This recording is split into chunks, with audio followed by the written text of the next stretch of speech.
ஹாய்ங்க. கல்யாண வீட்டு பந்தியில் பரிமாறுற ரவா கிச்சடியை அதே டேஸ்ட்டுன்றதை விட அதை விட டேஸ்ட்டாக நம்ம வீட்டிலே செய்யலாம். சுட சுட தேங்காய் சட்னியோடு சாப்பிடும்போது அந்த டேஸ்ட் ரொம்பவே அல்டிமேட்டாக இருக்கும். வாங்க எப்படி செய்யலான்றதை பார்க்கலாம். ஒரு அடிகனமான வானிலில் ஒரு 2 டீஸ்பூன் நெய் விட்டுருக்கேங்க. அதில் 1.5 ஆளாக்கு சின்ன ரவை இருக்குல்ல, அதை வாங்கிக்கோங்க. அதை சேர்த்துக்கோங்க. அதுதான் இந்த ரவா கிச்சடிக்கு வந்து ரொம்பவே டேஸ்ட் நல்லாயிருக்கும். இப்போ இந்த 1.5 ஆளாக்கு ரவையை போட்டு நல்லா வறுக்கலாம். சிம்லேயே வச்சு வருங்க. இப்போ நான் வந்து இதை இன்னொரு ஸ்டவ்வுக்கு மாற்றிட்டு இதில் வந்து தாளித்து விட்டுடலாம். இப்போ நான் எடுத்த ரவை வந்து 300 கிராம். இதுக்கு வந்து நான் 2 குழம்பு கரண்டி சமையல் எண்ணெய் யூஸ் பண்ணியிருக்கிறேன். எண்ணெய் காஞ்சதுக்கப்புறமா பட்டை, லவங்கம், ஏலக்காய், கொஞ்சமாக சோம்பு, இந்த 4 மட்டுமே போதும். இந்த 4 ஸ்பைசஸ் தவிர வேறு எதுவும் சேர்க்காதீங்க, ரொம்ப ஹெவியாகிடும், சாப்பிட முடியாது. அப்புறமா இது நல்லா படபடன்னு பொரியட்டும். பொரிஞ்சதுக்கப்புறமா இஞ்சி வந்து பொடி பொடியாக நறுக்கி போட்டிருக்கிறேன். அதேமாரி பூண்டையுமே பொடி பொடியாக நறுக்கி போட்டிருக்கிறேன். ரெண்டுமே ஒரு ஸ்பூன் போட்டிருக்கிறேன்.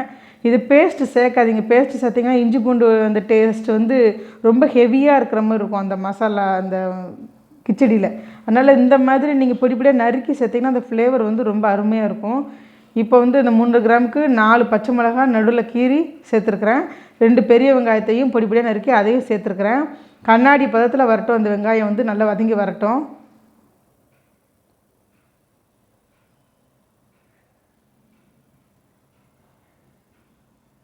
நான் ஒரே ஒரு சின்ன தக்காளி வந்து பொடி பொடியாக நறுக்கி சேர்த்துருக்குறேன். கொஞ்சம் புளிப்பு டேஸ்ட்டுக்காக சேர்த்துருக்குறேன். நீங்களும் சேர்த்துக்கோங்க அதே மாதிரியே. இப்போ கொஞ்சம் கேரட்டு, பீன்ஸு, பட்டாணி, பச்சை பட்டாணி, இந்த எல்லாத்தையும் 3யுமே போட்டு கொஞ்சம் நல்லா வதக்கிக்கோங்க. எண்ணெயிலே வதக்கிக்கோங்க. காய்கறி வந்து எண்ணெயிலே 3/4 பதம் வெந்துற அளவுக்கு வதக்கிக்கோங்க. சைடு பை சைடு அந்த ரவையவுமே நான் நல்லா வறுத்துக்கிறேங்க. இந்த மாதிரி நீங்கள் செஞ்சீங்கன்னா உங்களுக்கு வேலை ஈஸியாக முடியும், கொஞ்சம் குயிக்காகவும் முடியும். இப்போ இந்த 3 விரலால் நம்ம நுள்ளி எடுத்தால் எவ்வளோ வரும், அந்த அளவுக்கு நம்ம புதினா, மல்லி, கருவேப்பிலை தான் எடுத்துருக்குறேன். சும்மா ஒரு ஃப்ளேவருக்காக அதையும் சேர்த்து நல்லா வதக்கிக்கலாம்.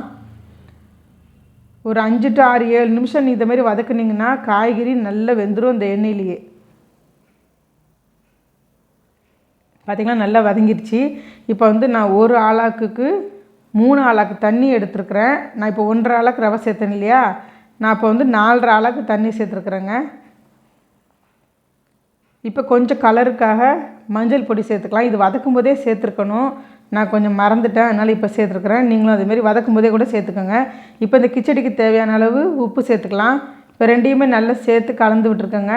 இப்போ உப்பு சரி பார்த்துக்கோங்க, இந்த டைமில் போட்டால் தான் உண்டு. பத்தலைன்னா போட்டுக்கோங்க. கொஞ்சம் உப்பு வந்து கொஞ்சம் சுருக்குன்னு இருக்கணும், அப்போ தான் இந்த ரவா கிச்சடிக்கு வந்து கொஞ்சம் நல்லாயிருக்கும். இப்போ மூடி போட்டு ஒரு 10 நிமிஷம் வேக விட்டுருங்க.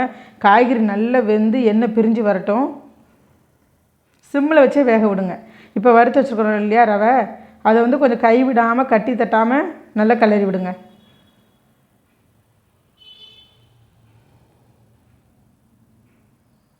பார்க்க தண்ணி அதிகமாக இருக்க மாதிரி இருக்கும், ஆனால் அந்த அளவு தண்ணி வச்சா தான் அந்த ரவா பாத்து நல்லாயிருக்கும், இல்லைன்னா உப்புமா மாதிரி ஆகிடும். இப்போ ரவை நல்லா வெந்து வந்துருச்சுங்க. பபிள்ஸாக தெரிக்கும் பார்த்திங்களா, அந்த டைமில் வந்து நம்ம லிட்டு போட்டு மூடி வச்சிடலாம். சிம்மில் வச்சு ஒரு 5 to 6 நிமிஷம் விட்டுடுங்க. அப்படியே எடுத்து பாருங்கள், ரவை எல்லாமே நல்லா வெந்து கரெக்டான கன்சிஸ்டன்சிக்கு வந்துருச்சுங்க. இப்போ இதை மூடி வச்சிடலாம், ஸ்டவ் ஆஃப் பண்ணிவிடுங்க. இப்போ அதுக்கு ஒரு சட்னி ரெடி பண்ணிடலாம். ஒரு 1/2 முறி தேங்காய் எடுத்துருக்குறேங்க.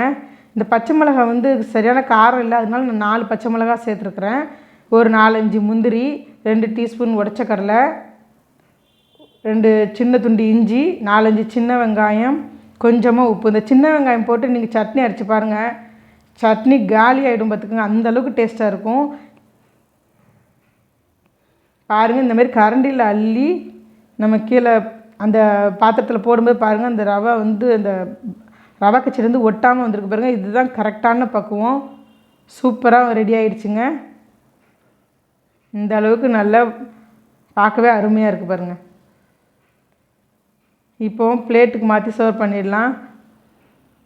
சுட சுட ரவா கிச்சடியோட தேங்காய் சட்னி சேர்த்து பரிமாறி பாருங்கள். அல்டிமேட்டாக இருக்குங்க. நீங்களும் ட்ரை பண்ணி பார்த்துட்டு எப்படி இருக்குன்னு சொல்லுங்கள்.